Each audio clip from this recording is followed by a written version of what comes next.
नमस्कार। समाचार एकांश के विशेष कार्यक्रम न्यूज़ विद चिल्ड्रन में आप सभी का स्वागत है।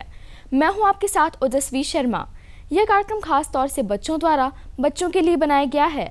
इस कार्यक्रम में हम आपको देश और दुनिया की खबरों से अवगत कराएंगे। न्यूज़ विद चिल्ड्रन में सबसे पहले बात करते हैं इस हफ्ते की सुर्खियों की। आकाशवाणी के सर्वाधिक लोकप्रिय कार्यक्रम प्रधानमंत्री के मन की बात शतक के करीब 30 अप्रैल को 100वीं कड़ी होगी प्रसारित। भारतीय फिल्म RRR ने ऑस्कर में रचा इतिहास। नाटू नाटू गीत को सर्वश्रेष्ठ मूल गीत का academy awards. The elephant whispers ने भी जीता ऑस्कर अवार्ड।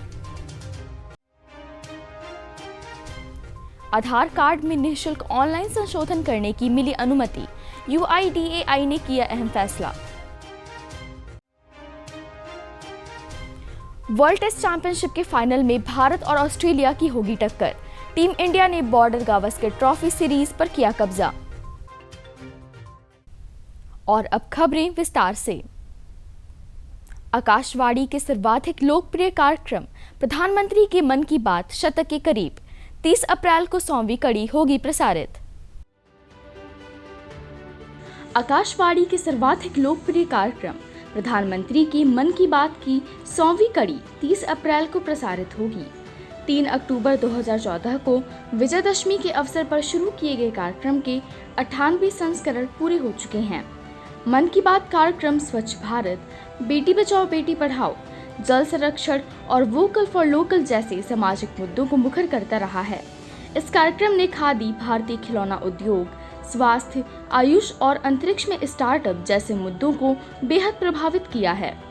नवाचार युक्त और अनूठे आपसी संचार की प्रस्तुति से इस कार्यक्रम ने संचार में एक महत्वपूर्ण स्थान बनाया है।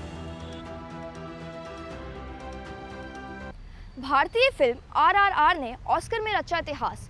नाटू नाटू गीत को सर्वश्रेष्ठ मूल गीत का academy awards. The elephant whispers ने भी जीता ऑस्कर अवार्ड। सर्वश्रेष्ठ लघु फिल्म श्रेणी में मिली कामयाबी। भारतीय फिल्मों ने ऑस्कर में रचा इतिहास। फिल्म RRR के नाटू नाटू गीत सर्वश्रेष्ठ मूल गीत और द एलिफेंट विस्पर्स ने सर्वश्रेष्ठ लघु फिल्म का जीता ऑस्कर अवार्ड। 95 एकेडमी अवार्ड्स में पहली बार भारत को मिली बड़ी सफलता। भारतीय फिल्म RRR के नाटू नाटू गीत ने बेस्ट ओरिजिनल सॉन्ग कैटेगरी और द एलिफेंट विस्पर्स ने best documentary short film category में अवार्ड जीतकर भारत को गौरवान्वित किया। प्रधानमंत्री नरेंद्र मोदी ने ट्वीट कर फिल्म RRR और लघु फिल्म द एलिफेंट विस्पर्स की समूची टीम को बधाई दी। साथ ही केंद्रीय मंत्री अनुराग सिंह ठाकुर ने भी भारतीय सिनेमा की शानदार जीत पर अपनी प्रशंसा व्यक्त की। एशिया की पहली महिला लोको पायलट सुरेखा यादव ने रचा इतिहास। वंदे भारत एक्सप्रेस ट्रेन को चलाने वाली पहली महिला लोको पायलट बनी। एशिया की पहली महिला लोको पायलट सुरेखा यादव के नाम एक और उपलब्धि जुड़ गई है। Surekha Yadav semi high speed Vande Bharat express train को चलाने वाली पहली महिला लोको पायलट बन गई हैं।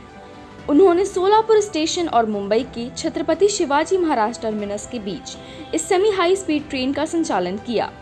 सुरेखा यादव भारतीय रेलवे की पहली महिला रेलगाड़ी चालक हैं। 1988 में वह भारत की पहली महिला ट्रेन चालक बनी। आधार कार्ड में निःशुल्क ऑनलाइन संशोधन करने की मिली अनुमति। UIDAI ने किया अहम फैसला।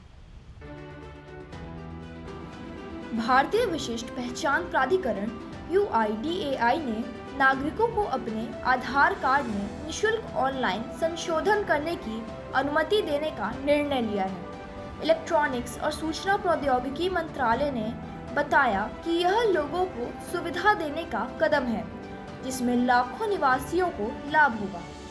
निःशुल्क सेवा अगले 3 महीनों के लिए यानी इस वर्ष 14 जून तक उपलब्ध है। मंत्रालय ने बताया कि यह सेवा केवल माय आधार पोर्टल पर निःशुल्क उपलब्ध है, लेकिन आधार सेवा केंद्रों पर 50 रुपये का शुल्क देना जारी रहेगा। प्राधिकरण निवासियों को उनके जनसांख्यिकीय विवरणों को फिर से सत्यापित करने के लिए पहचान और निवास के प्रमाण के दस्तावेजों को अपलोड करने के लिए प्रोत्साहित कर रहा है। विशेष रूप से यदि आधार 10 वर्ष पहले जारी किया गया हो और कभी भी अपडेट नहीं किया गया हो तो उसमें आवश्यक संशोधन करने की सलाह दी गई है। योगी सरकार नवरात्रि के अवसर पर महिलाओं को करेगी सम्मानित। स्वच्छता में विशिष्ट कार्य करने वाली महिलाओं को मिलेगा सम्मान। प्रदेश सरकार ने नवरात्र के अवसर पर स्वच्छता अभियान में महिलाओं की भागीदारी एवं नेतृत्व को मजबूत करने के लिए नारी शक्ति को नवदेवी सम्मान देने का निर्णय किया है। स्वच्छोत्सव 2023 के तहत यह सम्मान जिला स्तर पर 3-3, मंडल स्तर पर 2-2 और राज्य स्तर पर 1-1 महिलाओं को सम्मान दिया जाएगा। यह सम्मान स्वच्छता के क्षेत्र में 9 श्रेणियों स्वयं सहायता समूह, वेस्ट टू वेल्थ, अपशिष्ट प्रबंधन में उद्यमी, सफाई मित्र, मास्टर ट्रेनर, नवाचार, सामुदायिक खाद, निकाय की स्थिति में परिवर्तन, सामुदायिक जागरूकता दिया जाएगा। देखते हैं अब क्या कुछ हुआ खास साइंस की दुनिया में। नौसेना ने ब्रह्मोस एरोस्पेस को 200 से अधिक ब्रह्मोस क्रूज सुपरसोनिक मिसाइलों की खरीद का ऑर्डर देने का फैसला लिया है। यह खरीद करीब 20,500 करोड़ रुपए में की जाएगी। ब्रह्मोस एरोस्पेस भारत और रूस की संयुक्त स्वामित्व वाली कंपनी है। नौसेना सभी अग्रिम युद्धपोतों को इन मिसाइलों से लैस करेगी। मिसाइलों में स्वदेशी उपकरणों की संख्या भी बढ़ाई गई है ताकि इससे भारतीय उद्योगों को बढ़ावा मिले।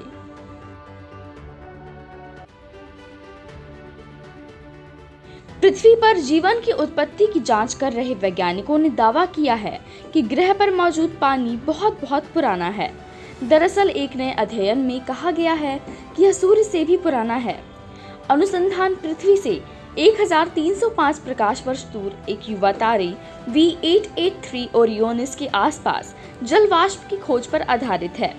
वैज्ञानिकों ने कहा कि तारे के आसपास के पानी में पृथ्वी पर पानी के समान ही रासायनिक निशान हैं। उन्होंने कहा कि यह इस विचार का समर्थन करता है कि पृथ्वी पर पानी हमारे सूर्य से भी पुराना है। और अब बढ़ते हैं खेल जगत से जुड़ी खबरों की ओर। वर्ल्ड टेस्ट चैंपियनशिप का खिताबी मुकाबला टीम इंडिया और ऑस्ट्रेलिया के बीच खेला जाएगा। दोनों देशों के बीच खेली गई बॉर्डर गावस्कर ट्रॉफी के दौरान भारत और ऑस्ट्रेलिया ने फाइनल का टिकट पक्का किया। इसके साथ ही भारत ने ऑस्ट्रेलिया को 2-1 से हराकर लगातार चौथी बार बॉर्डर गावस्कर ट्रॉफी जीतने का इतिहास रचा। ऐसा पहली बार है जब दोनों में से किसी एक टीम ने लगातार 4 बॉर्डर गावस्कर टेस्ट सीरीज पर कब्जा जमाया हो।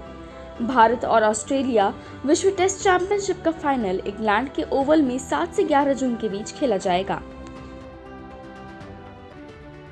ऑस्ट्रेलिया के खिलाफ बॉर्डर गावस्कर ट्रॉफी के चौथे टेस्ट में भारतीय बल्लेबाज विराट कोहली ने अपने टेस्ट करियर का 28वां शतक जड़ा। कोहली ने 23 नवंबर 2019 को टेस्ट में आखिरी शतक लगाया था। 3 साल 3 महीने और 17 दिन के लंबे इंतजार के बाद कोहली ने 364 गेंद में 186 रन की शानदार पारी खेली और अपने टेस्ट करियर का लगाया 28वां शतक। इसके साथ ही वह अंतर्राष्ट्रीय क्रिकेट में सबसे ज्यादा शतक लगाने वाले दूसरे खिलाड़ी बन चुके हैं, जो महान क्रिकेटर सचिन तेंदुलकर के रिकॉर्ड की बराबरी करने से महज 4 शतक दूर हैं।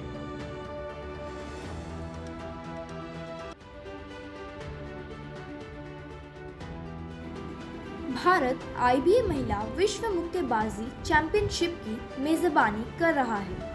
केंद्रीय युवा कार्यक्रम और खेल मंत्री अनुराग सिंह ठाकुर ने समारोह का किया उद्घाटन। समारोह में 6 बार की विश्व चैंपियन और इस चैंपियनशिप की brand ambassador MC Mary Kom और बॉलीवुड कलाकार फरहान अख्तर भी अतिथि के रूप में मौजूद रहे। 2006 और 2018 के बाद तीसरी बार इस प्रतियोगिता का आयोजन भारत में हो रहा है। इसके साथ ही भारत सबसे अधिक बार इस प्रतियोगिता की मेजबानी करने वाला देश बन गया है। इस टूर्नामेंट के 13वें संस्करण में लगभग 74 देशों के 350 से अधिक मुक्केबाज भाग ले रहे हैं। भारत द्वारा चैंपियनशिप की तीसरी बार मेजबानी इस बात का प्रमाण है कि भारत मुक्केबाजी में एक वास्तविक शक्ति है। अंत में खबर अंतर्राष्ट्रीय जगत से। दुनिया की सबसे सक्रिय ज्वालामुखियों में से एक इंडोनेशिया का माउंट मेरापी ज्वालामुखी फटने से आसपास के गांवों में धुआं और राख फैल गया है। ज्वालामुखी इंडोनेशिया की सांस्कृतिक राजधानी योग्याकार्ता के पास जावा द्वीप पर स्थित है। राख का बादल सतह से 9,600 फीट ऊपर पहुंच गया है। विस्फोट वाली जगह से 7 किलोमीटर तक के क्षेत्र को प्रतिबंधित कर दिया गया है।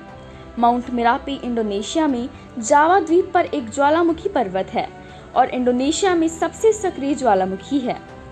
इसकी खोज मिस्टर मॉरिस ने 1754 में की थी और इसकी विस्फोटक प्रकृति के कारण इसे माउंटेन ऑफ फायर भी कहा जाता है।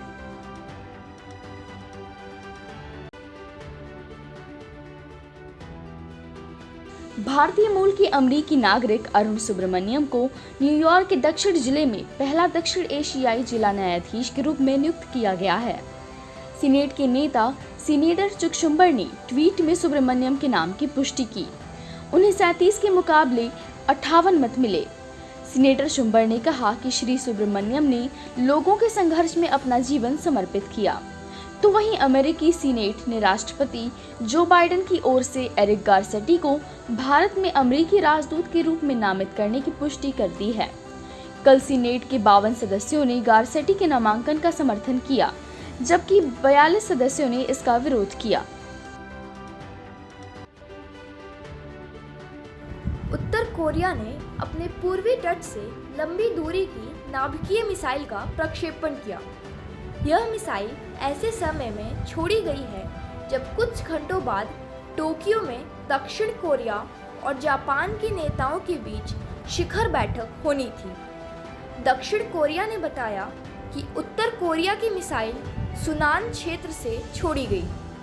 इससे पहले मंगलवार को भी उत्तर कोरिया ने अपने पूर्वी तट से पनडुब्बियों से 2 सामरिक क्रूज मिसाइल भी छोड़ी थी।